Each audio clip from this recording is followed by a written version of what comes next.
All right, Browns fans, we're almost through the 24-hour rule after Cleveland's 20-16 loss to the Las Vegas Raiders on Sunday out in Vegas. Anthony Meglin here with you on another quick game show on the Cleveland Browns on SI YouTube channel. And tonight's show, we're talking Deshaun Watson. We're talking quarterback play. And for all of Deshaun's 3 years here in Cleveland, whether the Browns win or the Browns lose, the conversation is about how number 4 played. And on Sunday, he played pretty darn good. Finished the day 24 of 32 for 176 yards, 1 touchdown, 1 pick. However, those stats aren't going to blow you away, but you have 2 plays go just drastically the wrong direction.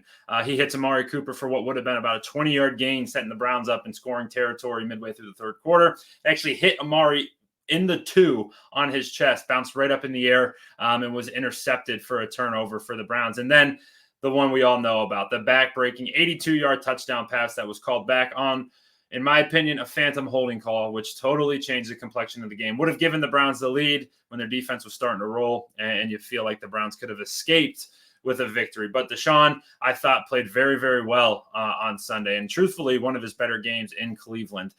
You take those 2 missed calls and misplays away, he throws for about 280 yards, 2 touchdowns, and probably leads the team to victory. But we're talking hypotheticals. We're talking probablys. The reality of the situation is that the Browns fell in another disappointing loss and now are 1-3 and are fighting an uphill battle.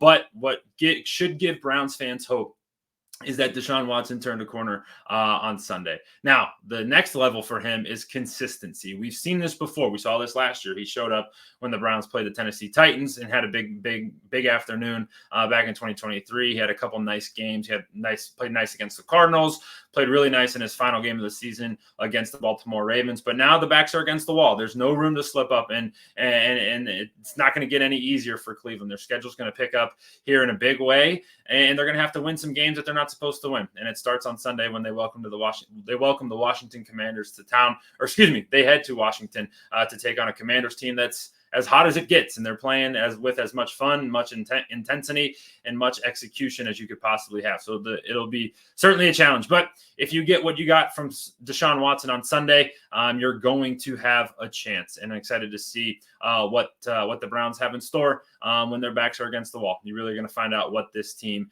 is made of.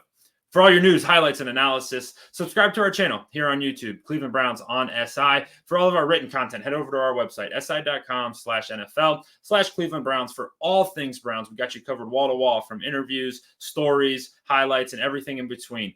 Excited to continue bringing you coverage of your Cleveland Browns, especially this week, as we get you set for a Week 5 matchup between the Cleveland Browns and the Washington Commanders.